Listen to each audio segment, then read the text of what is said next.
My name is Madison. I'm 28 years old.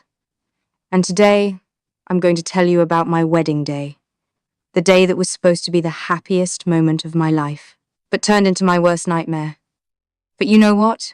It also became the most satisfying day of my entire existence.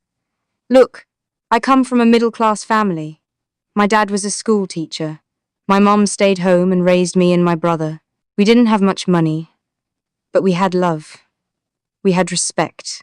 I worked hard my whole life, put myself through college, got a good job at a marketing firm. I wasn't rich, but I was doing okay. Then I met James. James came from money. Like, serious money. His father owned a chain of luxury hotels. His mother never worked a day in her life. They had everything. Big house, fancy cars, country club memberships, the whole package. James was different, though. At least, I thought he was. He didn't act like those spoiled rich kids. He was kind, he was gentle. We met at a coffee shop, and he made me laugh. We started dating, and honestly, I fell hard. Real hard. After a year, he proposed. I said yes without even thinking. I was so happy. I thought I'd found my person, you know. But then I met his mother, Margaret. The first time I walked into their mansion, I felt so out of place. Everything was white and expensive and perfect. And there she was, standing in the foyer in her designer dress and pearls, looking at me like I was dirt on her shoe. "Oh, so you're the girl," she said. "James told me you come from a simple background." Simple background. That's rich people talk for you're poor and beneath us. The wedding planning started, and that's when things got really bad. Margaret wanted to control everything. The venue, the flowers, the guest list, my dress, everything. "Madison, dear," she'd say with that fake smile, "in our family, we have certain standards. I'm sure you understand." She'd reject every idea I had. My flowers weren't elegant enough. My venue wasn't prestigious enough. My dress wasn't expensive enough. I tried to talk to James about it. "Your mum is taking over everything. This is supposed to be our wedding," he'd just shrug. "She means well, Maddie. She just wants everything to be perfect. Just let her handle it, okay?" But I loved him. I thought once we were married, things would get better. I was so wrong. The wedding day finally came. I woke up that morning feeling nervous but excited. I put on my dress. It was beautiful, even though Margaret had picked it. White, elegant, with lace details. I looked in the mirror and felt like a princess. My mom helped me with my veil. She was crying. "You look so beautiful, sweetie." The ceremony was at this huge church. Margaret insisted on it, of course. Everything was perfect. The flowers, the music, the decorations. I walked down that aisle, and James was standing there in his tux, smiling at me. We said our vows. We exchanged rings. And just like that, I was Mrs. James Montgomery. The reception was at this fancy hotel ballroom. Crystal chandeliers, white roses everywhere, a live band. Margaret had spared no expense. I was sitting at the head table with James, trying to enjoy the moment. People were dancing. The food was amazing. Everything seemed perfect. Then Margaret stood up. She walked to the microphone. My stomach dropped. I had this feeling, this horrible feeling that something bad was about to happen. "Excuse me, everyone," she said, tapping the microphone. "I'd like to say a few words. First, I want to thank you all for coming to celebrate my son's wedding. James has always made me so proud. He's accomplished, intelligent, and comes from a long line of successful, dignified people." Where was she going with this? Now, we all know that Madison comes from a very humble background. My heart stopped. The room went quiet. People looked uncomfortable. My parents were sitting at a table nearby, and I could see my mum's face turning red. Margaret continued, that fake smile still on her face. I just hope she understands what it means to be part of our family now. You see, money can't buy class, but perhaps we can teach her. I couldn't breathe. Tears started forming in my eyes. Everyone was staring at me. I turned to James, my husband, the man who just vowed to love and protect me. James, I whispered. Say something, please. He just sat there, looking down at his plate. Silent. James, I said louder. Nothing. He wouldn't even look at me. Before I tell you what happened next, hit that subscribe button real quick. Margaret was still at the microphone. I'm sure with our guidance, Madison will learn how to properly... That's enough. A voice cut through the room. Deep, commanding, angry. Everyone turned.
About a year later, I got a call from Margaret.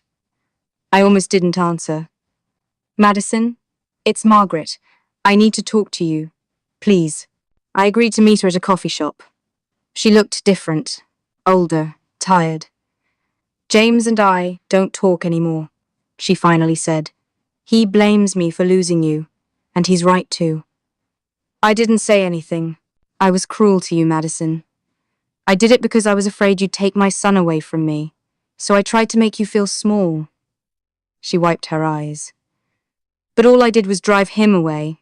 He moved across the country. He barely speaks to me. Yes, I said simply. It is your fault. She nodded. You were good for him, and I destroyed that because of my own prejudice. I'm not asking for forgiveness. I just needed you to know that I realize what I did, and I'm sorry. I looked at this woman who had caused me so much pain, and I felt nothing. Thank you for apologizing, I said. But it doesn't change anything. You showed me exactly who you are, and James showed me who he is. I stood up to leave. You're doing well, I hear, Margaret said quietly. I am, I said. Not because of money or status, but because I work hard and treat people with respect. That was 2 years ago. Today, I'm 30 years old. I'm the youngest vice president in my company's history. I have an amazing apartment in Manhattan. I'm dating someone new, someone who actually stands up for me. Margaret was right about one thing. Money can't buy class. You know what hurt the most about that wedding day? It wasn't Margaret's cruelty. It was James's silence. But you know what? That silence was a gift. It showed me the truth before I wasted my whole life with the wrong person. So, yeah, my mother-in-law mocked me at my wedding. My fiancé stayed silent, but my boss didn't. And that made all the difference. I'm Madison, and this is my story.